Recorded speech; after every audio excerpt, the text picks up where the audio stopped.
Okay, now when was this happened on Franklin? What year was it? Well, it was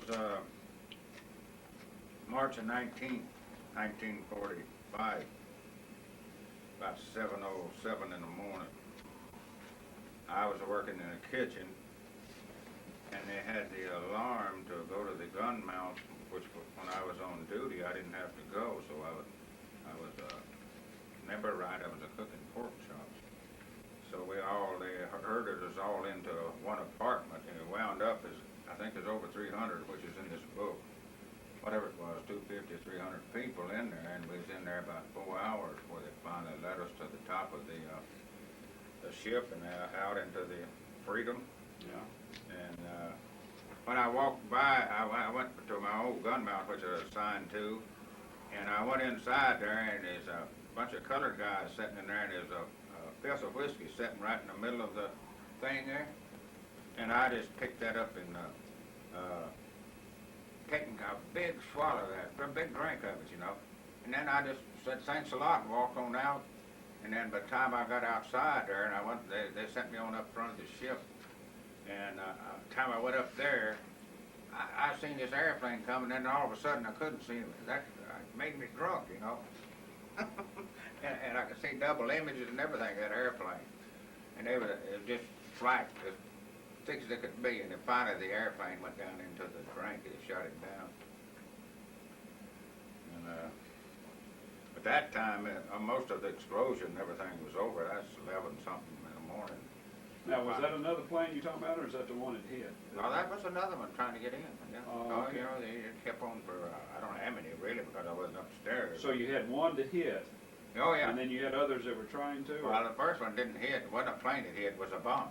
Oh, it was a bomb. And then the chain reaction, you know, they set off all of the bombs that was on the aircraft and then laying on the floor and on the deck. So he actually hit the bomb. It wasn't the plane that hit. He dropped a bomb on the ship. Yeah, right, yeah. Okay. If I remember right, is something like 2 or 3 750 pounders, whatever it was. Yeah. You know, they fly in right close, you know, and it usually went one deck down or 2 down before it exploded, you know. And then all of that stuff started exploding, all that ammunition, and it was a hectic day, really. But when I was in that compartment, trapped down there, the ship kept going over to the right, and I thought it was sinking, you know. But come to find it, the next morning, it was over the other way. Yeah, it was the opposite way. So what I thought it was a sinking, and what it was a fighting fire, and it filled up with water. Okay. And then riding the waves, it flipped it over, Okay. and it was so heavy that it couldn't go back. But I didn't know that. I thought, when I first got there, I could look out this peephole. They had a porthole, they call it, and I could look out there and you look straight out, you know. And all of a sudden, I could look straight down and see the water, you know. I said, oh, man. You know. Now, you say you were trapped. You mean the doors were welded to, or? No. We couldn't get out because of the fire and whatever, you know, destruction. And finally, one of the guys that, I don't know who he was, but it's in this book here, he went outside and went up one of the vents on the outside of the ship, and he come back and whatever it was, I don't know how long, but first off, there was a chaplain in there, and we was praying and everything, you know. And it seemed like forever, but it was 4 hours, which is a long time if you're trapped. But finally, we all just caught buckles, you know, belts and buckles in the back of the next person, and you couldn't, for smoke and stuff, you had to follow each other, you know. And so we went up there, and he led us up this here vent and then up onto the deck. But it was a mess. Now, did you have any power? I mean, did you have lights or anything during that 4 hours? No. So you were in no, I'm positive we didn't have no lights, no. Was it, but then you had I think everything stopped. The ship was dead in the water, truth. Yeah. I know that. Did you have any light at all, or? No, I don't think so. You were in the dark. Well, they had a porthole. Portholes on the lights you had. I remember it more than anything else. Now, if there was lights, I don't take me for that for sure, but I don't believe there was. Might have been. But I think it absolutely went dead. I know it was dead in the water till the next morning sometime when we first finally got power enough to go on our own. But they might have had emergency generators, come to think of it, you know. But what the heck would they operate on? I don't know. Now, how many people were on the ship altogether? It was, I think it's 3,300 and something. I don't know, 3,350 or 40 or whatever. I don't know. It's 3,300 something. I'm pretty Now, sure. you had, now this is an aircraft carrier. Yeah, And yeah, USS Franklin, the aircraft carrier. Now, how was that divided up? Did you have any, like, was it all Air Force personnel? Or you had the crew people or what? We had the crews, and we, you know, the specialists, the firemen, and everything else, the gunners, and you know, and then we had the airplanes. I think it was 67 aircraft on them. Okay. And then they had the air crews, you know. Right. And they had the pilots, and then they had they had it like into the officers' quarters and the enlisted quarters, you know. And then the. But you didn't have any troops, so you didn't have anybody like the Army, or you wasn't carrying any infantry or anything like that. It was all. No, we had Marines. You had some Marines? Yeah, we had about 90 Marines, which was the guard. Okay. You know, like the guard, the plank when you go off on, you know, and then the officers, they guard like the admiral or whatever, you know, the admiral's bar, you know. Yeah. And so that, yeah. Now, how long had you been on that ship? Okay, well, I got on the ship in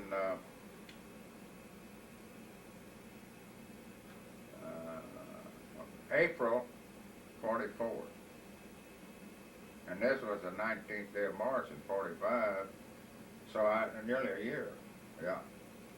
Now, Well, it had already been hit once before that, and we come back to the States, yeah. and then went back.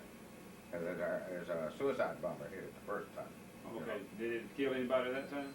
Yeah, it killed about 76 people. I don't, numbers. But it But was. it's 70, yeah, well, yeah, was several killed, yeah. But it wasn't to the extent that this was. Oh, no, no. Now this article here says that it also exploded your aviation fuel. So Yeah. you had not only the bombs, but Exactly. gasoline as well. All right, yeah, everything on there is fine. Now, it took you how long to get back? 6 months to get back, or No, it was. 3 months? A little less than 3 months, I Okay. believe. I think, yeah, that happened in March. And I believe it tells you in there, but I think it was. We got in Brooklyn, maybe in June, early July. I think it was. They figured it was either 7,000 or 9,000 miles when we went.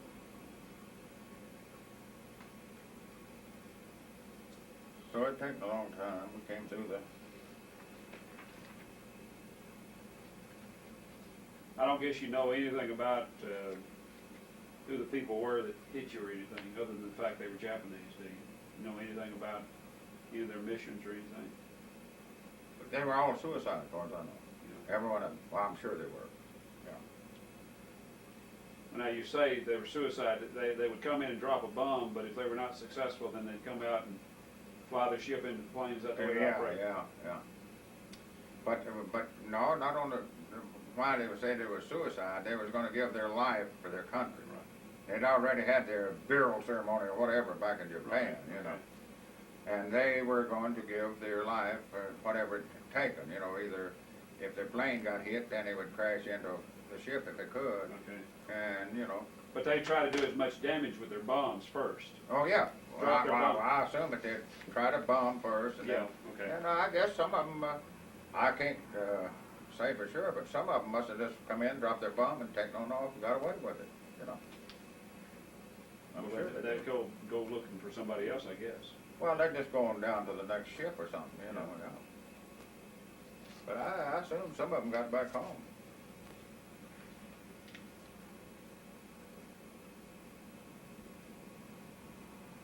Was it any people that from Mississippi that you knew or anything? Anybody that you knew before? I don't guess you were assigned with anybody that you knew. Nobody from Mississippi on there, I don't guess.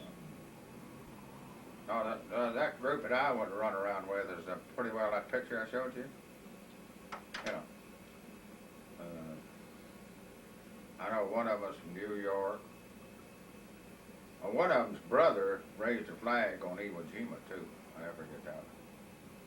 And then that one that I showed you there sitting by me, he's from Colorado. And, the others, I don't know whatever happened to them. But Now, you said the ones that were killed were buried at sea. yeah, they put them in a,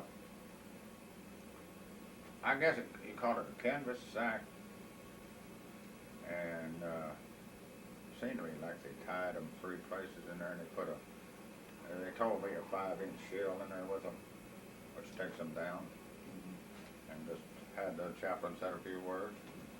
Yeah, I helped pick some of the guys up, and they were, charred, burned, and everything else, and couldn't recognize them anyway. How did you do that? Just have a head count, a roll call of everybody, and Well, they just had it. No, they didn't. I don't think they identified anybody, unless they had his name tag on or something, maybe, But as far as I'm concerned, no, there wasn't any reason to identify them anyway, other than No, they had a roll what I'm call. asking is everybody wasn't accounted for was considered dead then? In other words, you just buried people? Well, no, missing.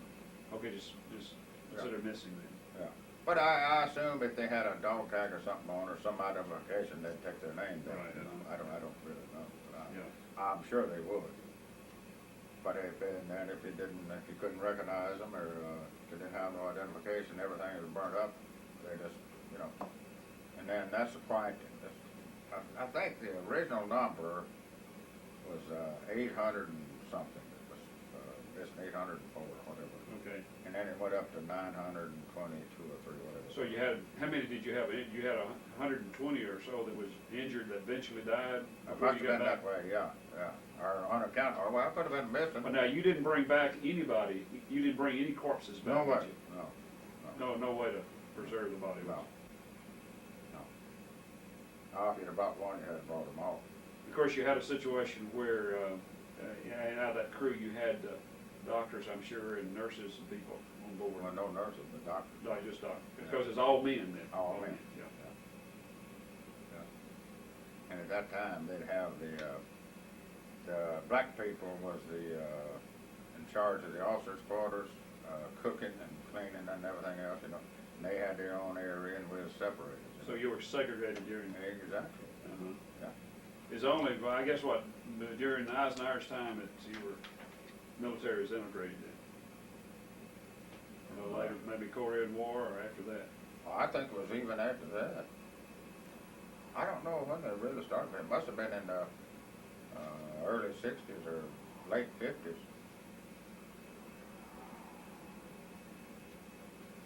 But, after I got in the Air Force, they had black and white. There wasn't no segregation then. Yeah. So maybe I don't know what it was before. But I don't remember being in the Air Force, and I went in 47. I don't remember being segregated at that time. I wasn't black people. I don't remember very many, but Later, maybe Korean War or after that? well, I think it was even after that.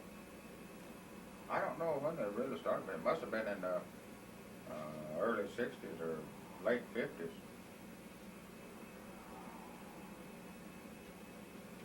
But, after I got in the Air Force, they had black and white. There wasn't no segregation then. Yeah. So maybe I don't know what it was before. But I don't remember being in the Air Force, and I went in 47. I don't remember being segregated at that time. I wasn't black people. I don't remember very many, but I guess really the segregation really started in the 60s. Yeah. Where it got to where. About the same time it started in the public schools then? Yeah, right. Yeah. Yeah. And then all across the states, too. Yeah. Yeah, that's what. Now, you stayed in the Navy to what, 47? Well, I stayed in, we went from the day I got hit, we went across through the canal up to Brooklyn, and I stayed there till, and I guess we got there in June or something, in 45, and I stayed there until December 46. and I got, I think I had 40-something days vacation. Anyway, it moved my discharge date up to the 27th of January Okay, in 47. yeah, And in March, the 11th of 47, I joined the Air Force. okay. Now, you wasn't married at that time. No, Now, no, I went how- to, you left, when did you join, and when did you leave Tippah County? the first time? Yeah, first time. The first time was November the 17th, 1943, Okay, to go into service. yeah. So I was born in May of that year, so. Well, I've been working down south there in that, CC camp? no, it was, we were drilling for bauxite. It was a drill, Oh, okay, you know, yeah, we drilled for bauxite. yeah. And I worked there till, that was in 42, I guess. And I worked there for 6 or 8 months or whatever it was. Now, how old were you then, about 18, 19, 20? No, I wasn't but 17 when I went to service. Well, I was 4 days before my birthday. Yeah. I got in the Navy on the 17th of November, and I was 18 on the 21st. Okay, all right. And, but anyway, I worked there for 6 or 8 months, whatever it was. And then I went with the people up to Pennsylvania, All right, and still working up there, working for coal, drilling for coal. all right. And I stayed there for 2 or 3 months, and then I got a letter from home that said Gillison joined the Navy. Yeah, So I think I quit the next day or a couple of days later than that and went home and joined the Navy. all right, whereabouts was all of your brothers and sisters at that time? I get, Daddy was married, he married at 41. So But he was in the service. Yeah, he joined before you did? Oh, yeah. Well, no, he didn't join. Well, yeah. Yeah, he was, what was it? Drafted, I guess. Drafted, yeah. He was. Now, he was in CC camp or something like that for a while. Well, him and Leslie both was in the CC camp. Yeah. Now, where, like Hester and Helen, they were married then? Well, Robert and Hester lived in Faulkner, Yeah, okay, Helen lived over there where Fort Smith used to live, yeah, you know, across the road there. You know where it was. Not far from where you live, really. yeah. Okay. She lived there, and then she married a Mr. Hill. Married and No, but that was before. She married Mr. Hill. She lived there in Faulkner. I thought you married the Nail first. She married him. That was in 37. She married him and he lived just a short period of time. Well, he lived a couple of years. Yeah. Yeah. 3 years, I guess it was. And then she married, Hill, yeah. which she had the children. But, Yeah. That was Boyce Hill's brother? Or Boyce Hill's father. Boyce Hill's father, okay. Yeah. Yeah. But anyway, that was in, when she married him, they lived down there at New Albany a while. Yeah. And then they moved up there to Faulkner in the Connor's place. I don't know whether you know where it was or not, but Yeah. just before you got down, when you turned off there to go into Faulkner, just before you got down there to the, I remember barber shop and the bank, Yeah. and then this is right in here. He had a house there, this Connor's. Oh, well, Robert lived in first, Robert Hester. And then they moved on over, and he put that shop up or I whatever. remember that. Yeah, okay. Blacksmith shop. Yeah. And then she lived there. And then I guess after that she moved down there to, after he died, she moved down there to, I don't, really I can't remember whether it was before he died or after he died that she lived there at where Faulkner lived. It seemed like it was before, it had to be before. Because I used to stay with Lom Smith, which is Lovey's father. Yeah. And he lived across the street over here. And then Faulkner lived down there. Yeah. So that really, that was, but I remember Gene and them being there, so it couldn't have been. It had to be before. Seemed like. Well, how did Helen survive? She didn't have a husband, did she, after that? I don't know. Did she work? No, I don't remember her working. I guess it was for this county or state or whatever. I don't know. She just had a hard time, I guess, didn't she? She had a hard time. She sure did. Yeah. So when you left, when you joined the service, everybody was just about married, I guess. Well, except Leonard. Leonard never did marry, did he? Well, me and Gillis and Leonard never did marry. Leary, yeah, your dad was married. He lived up there at not far from where you live now too. Up there, you know where old Whit Miller used to have a store there, or his dad, I guess it was. Then he lived right there. I That didn't, area. I've never seen And Earl lived a little further down. Yeah. I just barely remember that, and it's probably one of those deals where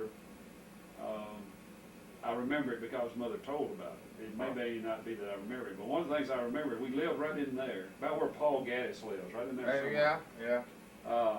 Where he lived at that time. Might have been on his place, Yeah. to tell you the truth. Right in there somewhere. Yeah. Whit Miller had a store. His father had a little store. Clarence Miller. Clarence Miller, Now, that's right. his mother is still living. Oh, is that right? Miss Ivy. Yeah. I don't know, she's probably close to 90 years old, but she was in the hospital when I left. So. I talked to Whit quite often. Now Whit has had a stroke, and he's getting around on a walker, and of course Carlene has had she's had leukemia. She's fought it for years. Was that his wife? That's his wife. And he went to the Navy with me, you know. oh, is that right? Yep. And he went to the Navy. San Diego. When I lived right in there in that area, Mother told me I was about 4 or 5 years old. We had a pet squirrel, and he just like a cat. He'd run around the house and crawl up on you and get up under your clothes, you know, your shirt and everything. And Mother said I fed him peanut butter and choked him to death. Is that right? I don't So remember don't that. ever feed a squirrel peanut butter. Yeah, I don't remember that though. I must have left by then. Yeah. Yeah. So you went and you stayed to 47 in the Navy. Yeah. And then you joined the Air Force. Air Force. Well, there's Army Air Force briefly. Yeah. And then I went in March 11th. I went in the Air Force in 47. Now, did you have in mind going full time? I mean, making a career out of it? Is that what you had in mind? I figure I did. Yeah, I must have. Yeah. Yeah. I didn't have any idea of it. I didn't want out. I know that. Yeah. Yeah. But anyway, it was Army Air Force at that time. And Well, what I wanted to ask you is the time you left in 43. Uh-huh. Till you got out of the Air Force in 46. Either that time you come back on leave to Tippah County. Yeah. Now, how much time did you have? You have like 30 days at a time or something like that? No, I think I only had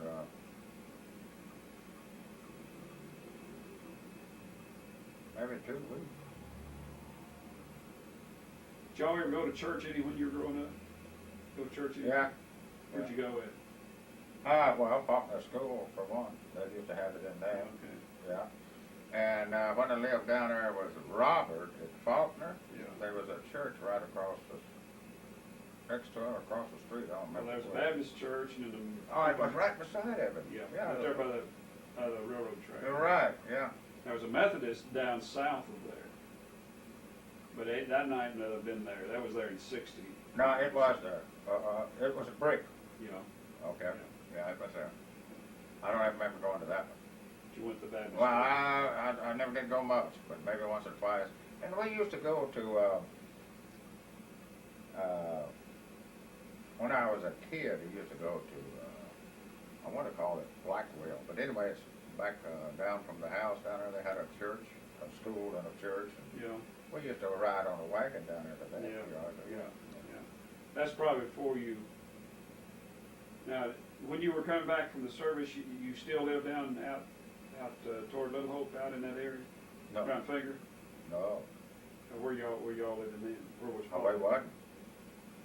See, Papa broke up housekeeping the first day of January 1937. Okay. Me and him went to Earl's, and Gillis went to Robert and Hester's. Oh, okay. They split us up. Well, where'd Daddy go?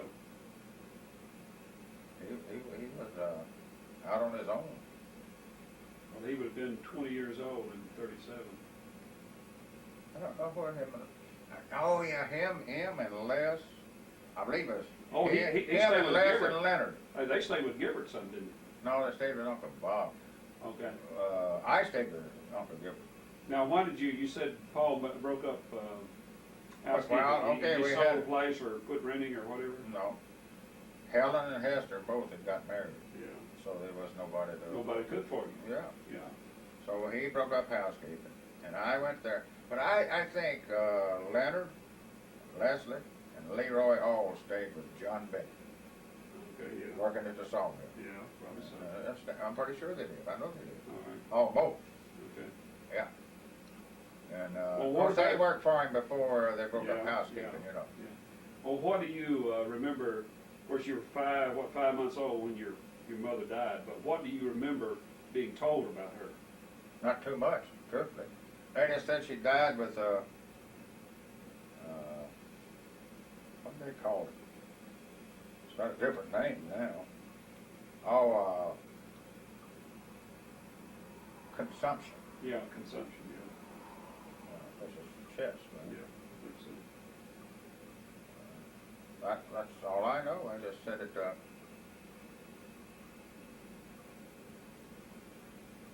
My uncle told me that she told whoever she was talking to, I don't know, says take care of my baby. So she must have knew she was going to. Now, who'd she tell that to? I think it was Uncle Loeb. I'm not sure. Okay. Who were some of your neighbors that you lived around during that you remember when you first? First neighbors I remember. Yeah. Well, I don't know what the first one was.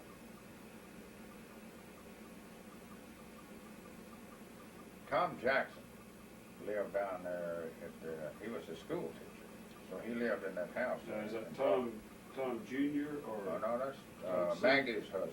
Oh, that's Tom Jr. Yeah. Was that Tom Jr.? Yeah, okay. I didn't know that. He'd be your first cousin. I guess. You're right. Yeah. Yeah. So he was my school teacher. And Etall Hulliston was a teacher there, and I think. What was the name? Holston? Etall Hulliston, yeah. Richard Hulliston's daughter lived up way back up there north. Yeah. And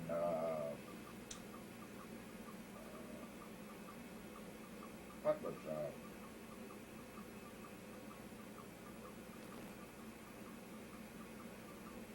she's a pretty woman. E. LeBreer's wife was a teacher there. How much school did you get? I got there. I was in 8th grade. Who But were- I finished in Mountain Zion apparently. Is it Mountain Zion? Yeah. Yeah, okay. Well, who were your teachers? Some of your teachers? Okay, married Earl Tapp's brother. What's his name? Vernon? Yeah, I think so. So one of them that comes to the reunion. I can't think what his name is. I call him. Anyway, she was a Jones. She was, Okay. I think, not the Jones, but the one that lived on up there. That was Jones. She was my teacher over there. And Tom was teacher there, too. He was the principal. Okay. Yeah. Now, was that at Finger School or? That's Mount Zion I'm talking about. Okay, now. Mount Zion. Yeah. Vernon? Yeah, I think so. So one of them that comes to the reunion. I can't think what his name is. I call him. Anyway, she was a Jones. She was, Okay. I think, not the Jones, but the one that lived on up there. That was Jones. She was my teacher over there. And Tom was teacher there, too. He was the principal. Okay. Yeah. Now, was that at Finger School or? That's Mount Zion I'm talking about. Okay, now. Mount Zion. Okay. Yeah. But he was the only one at Franklin when he was a teacher, but he lived right there. Who all were some of your classmates? That's a good question. I hadn't thought. Oh, one Ed Strop was my classmate. And Gillis, of course. And I guess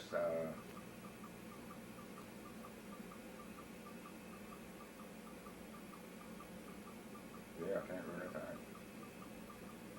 Did Gillis show any signs of any problems when he was in school growing up or anything? Or just as normal as you were, I guess? Yeah. It was just Well, that? he's kind of aggressive sometimes, but no, not really. I was too. Yeah. Y'all about the same size and everything? Or? No, he was always about inch and a half, 2 inches taller than me. So you were the runt then? Yeah. I sure was. Yeah, he can always whip me. Unless I got a stick. Yeah. or some help. Well, you probably got some help every once in a while, didn't you? I sure did. Yeah. Damn right. If I didn't, he'd tear me up. Well, tell me about Daddy. What do you remember about Daddy? The only thing I remember about your dad, really, that I don't know whether I hated or what, but I brought a knife on him one time. He whipped me. I think he whipped me twice or something like that. And I told him, don't hit me no more or something. I don't know how it happened now. But all I remember is pulling a knife on him. What did he do? He didn't do nothing. No, he didn't come to me either. He thought it was time to back off. Yeah, I did. But I must have been about 14, 15 then. I don't know how old I was. No, I couldn't have been that old. 12, 13, something like that. Now, how much older is he than you? Well, he was born in 17. I was born in 25. Yeah, so about 8 years older than Yeah. But, you know, truthfully, we was never very close. I don't remember too much. The only thing I remember about Leslie, for instance, I remember him going into service. I remember him he was on a team and he was whipping them, and all of a sudden they run away with him, you know, down through that, you know, where you guys used to live down there. Yeah. Well, up this way there's a road that went way back into the field back there, if you remember. Well, he was on that road with I think it's a rubber wagon or something with 2 mules, and he was beating them or whatever, and they run away with him.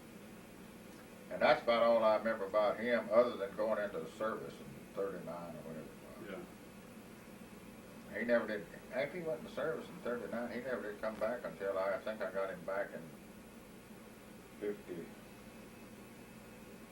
51 or something. No. He came back 2 or 3 years before Paul died. Yeah, Which yeah, would I have been know. about 67, 68, somewhere along Yeah. there. That's the first time I think I remember seeing him. Well, that was probably when I first, because me and him went on I think I was stationed in San Antonio at that time, and he come down on a bus, and then we went on to Mississippi, if I remember that right. Yeah. Because he didn't come back for Paul's funeral, did he? No, I didn't think he did. no. No, I called him, and we just decided, no, I just never liked it. I remember about Papa. They had that hill up there on, as you walk. You know where you guys used to live down where Gilbert bought that house? Yeah. Cell Barn Road. And, well, yeah, but this is on 15. If you go down that 15 and you look up there, there's a big hill up there. And Papa, it was behind where Earl used to live, up from you there. Remember where Earl lived up there? And if you come back on 15, you can see that big hill there. And I just remember a silhouette of Papa walking down through there. And That wasn't Pine Hill you're talking about, was it? Is that the place? no. You can see it from Highway 15. You know, where you guys was there, Pine Hill? Where is Pine Hill? Pine Hills, if you're going south, it's on the left before you get to the rubber plant. Before you get to... No, I think it's beyond that, where you can, if you're going south on the right now side. Leroy used to live up there, too, at that, cutoff there. He lived close to the highway out there. My Papa might have been at his house at that time, but anyway, I just remember seeing a silhouette of him walking, you know. Now, he lived there at Murray's Spur, crossroads. Well, this is It's on top of the hill there. yeah, right, But you go down just a little bit down to the house. right, All right, that's Murray's Spur. yeah. Well, That was Bill Barkley's store, Bill Miskelly's Oh, store. yeah, up there- right, yeah. Up there on Yeah, Highway. but this is across the street, a little further up there. I remember, seemed like there's a guy beard up there or something. That killing us service. Jackson, what his name was? Yeah. Which is our kinfolk, really. Yeah. But I don't know, that might not be correct, I don't know. But all I remember is just seeing a silhouette of Papa walking. Oh, yeah. He walked, I used to walk with him. Yeah? I said, Paul, I was probably 14, 15 years old. This is when we lived out on People's Road. And I said, Paul, what you're supposed to do is you're supposed to put out your thumb like this. And he said, no, you don't have to do that. He said, just keep walking. Said, a few minutes somebody be around. So here came somebody spinning down this gravel road, and they stopped all of a sudden, and they backed up, and they said, Mr. Bird, you need a ride? And he said, sure do. So he didn't have to walk 100 yards and somebody picked him up. But he never asked for the ride. Now, he was well known, he really was. He had a lot of friends. He had a sense of humor, too, he really did. But, you know, truthfully, we never was very close until after I got in service. I go home for a short period. Yeah. Well, we got pretty close there. And he got drunk there at Roberts one time. And I don't think we both could have had a pint of whiskey. I don't think either one of us drank that often or that much. I hope not. But anyway, he got drunk and I tried to get him to go to bed. He wouldn't go to bed. I caught him in the short ribs. I was squeezing. I got him to hollering. I just started him running right into the house and into the bed. He said, "Oh, oh, oh!" By the way, I've got a piece of furniture that you probably grew up with. Oh yeah. Daddy told me that it was a dresser. It's an oak dresser. Oh yeah, yeah. That belonged to your mother. Oh yeah. And I took that and refinished it myself. Now the drawers, I haven't reworked the drawers or anything. They're just like they were. But on the outside part of it, I refinished it. And I thought about reworking the mirror, and I said no. The thing will be more valuable to keep the mirror just like this. Yeah. So I've got it, and really proud of it. That's the only thing that I've got. I guess probably it's left of Yeah. your mother and daddy's housekeeping. Whatever happened to that old sewing machine? Ruby had it last time, I don't know. Oh, is that right? Without I think, yeah. Or Helen had it. I just wondered whatever happened to it. I got Helen's lamp. Oh, is that right? Yeah, I got it out there in the shed. What is it, just a table lamp type thing? Yeah, that wall lamp. Oh, okay, yeah. Yeah, like a hurricane Kerosene lamp. lamp. Kerosene lamp, Yeah.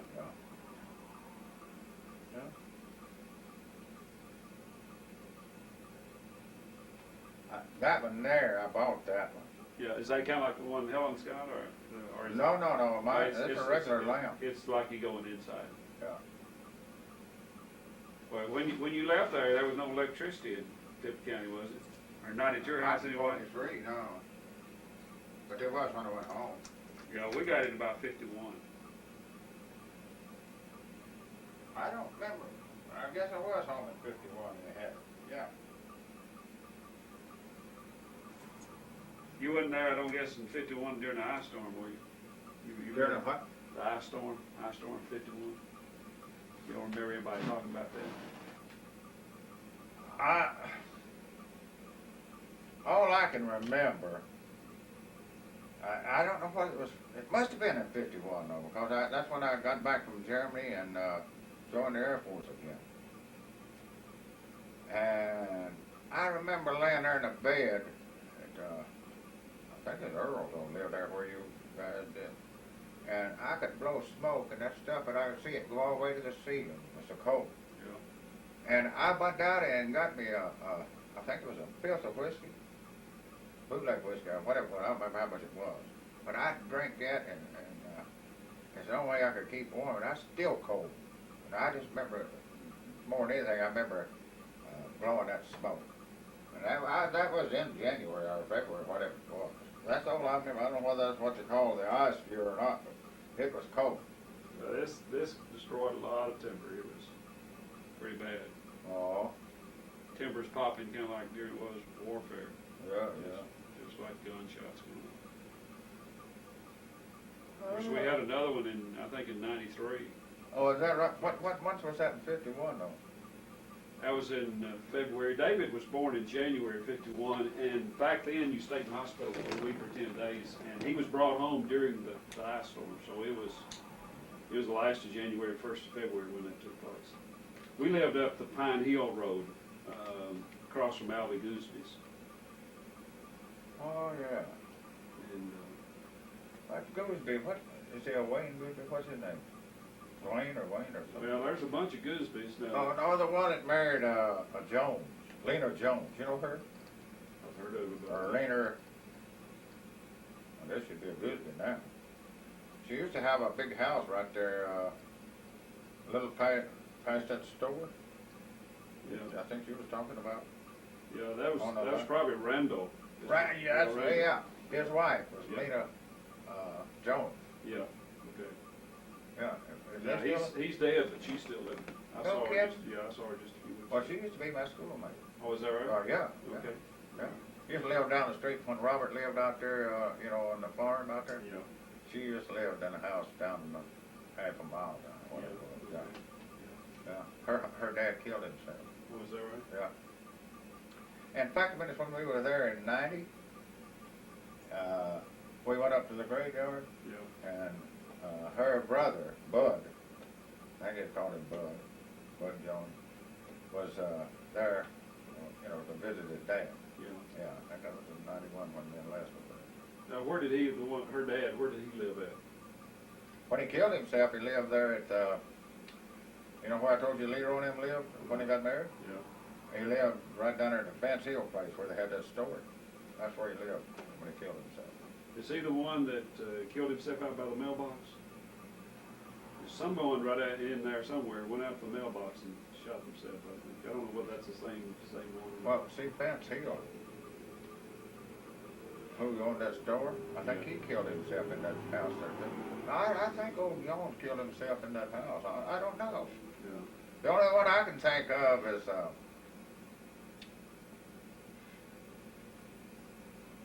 where Fence Hill store was?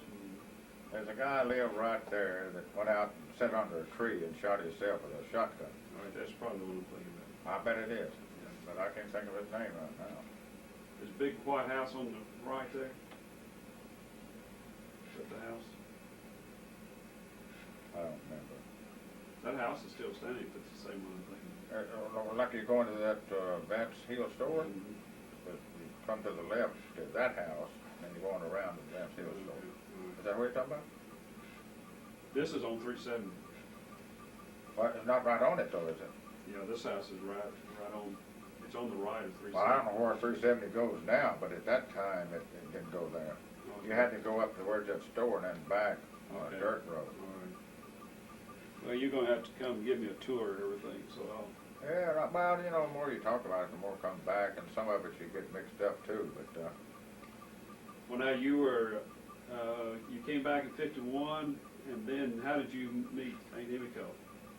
no, I went to, I joined the Air Force and,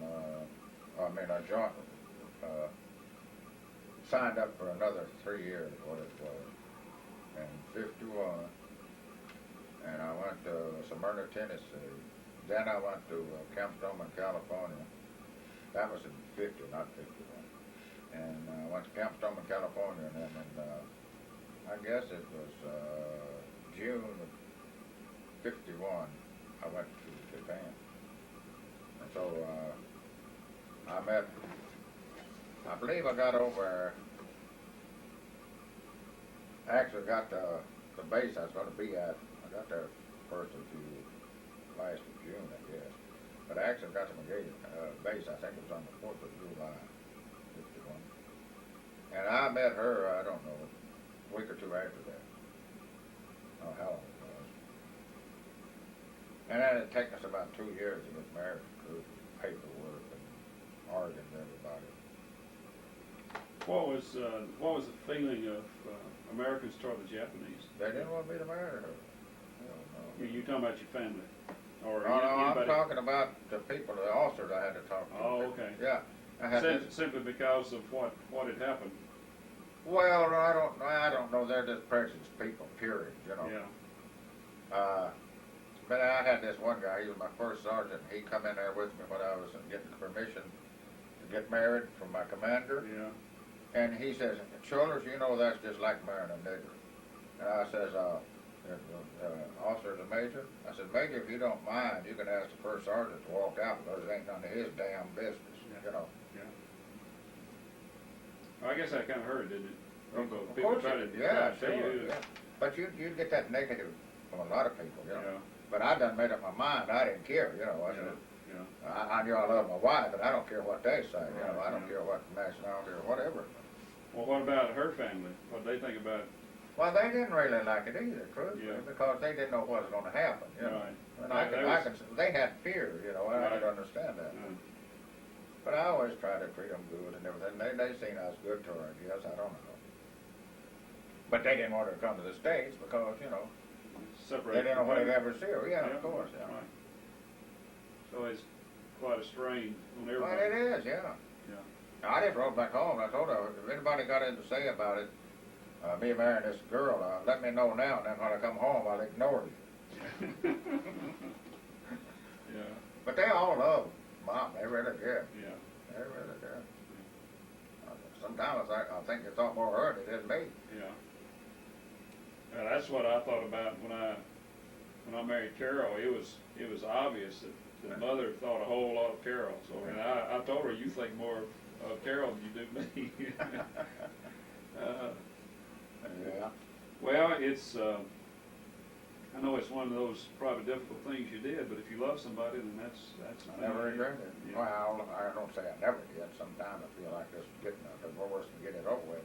But that's just people, you know. Yeah. They don't Well, have is it better now? It's not. You don't have to deal with it now, do you? well, not very seldom. No, we still have ours passed. Why not? You know, what the hell? Well, I'm talking about from outside sources. Oh, I never hear nothing now. Yeah. No. Yeah. But you can see people that see they don't like it, you know. Yeah. I just, hell, it's none of their business. I just tell them, you know. Yeah. Listen, no, I haven't known anybody say anything to me in years, you know. I went up here to St. George one time. They had a house for sale. Yeah. And I went in there and talked to this guy, you know. And the first thing he said, second thing or whatever, but he says, I don't think they'd like that little girl you got living in this area, you know. I said, why not? He said, I don't know. He said, I'm not prejudiced myself, he told me. I said, you are too, and I know it. I said, you're prejudiced as you can be. But I said, you go ahead and tell me what you're going to tell me, you know. And he says, they wouldn't like it if she lived in here. And I said, between me and you, I wouldn't like it either with the attitude you've got. I know I wouldn't live next to you, you know. But other than that, I don't think I've ever had anybody say anything that really kind of perturbed me, you know. Yeah. Maybe a slur or something, but I don't know that. Well, our daughter-in-law, future daughter-in-law, is Hispanic. Oh, is that right? She's born in Panama, I think, so. Joey's wife's Mexican. Uh-huh. Trailways. Hi. Fine, how are you?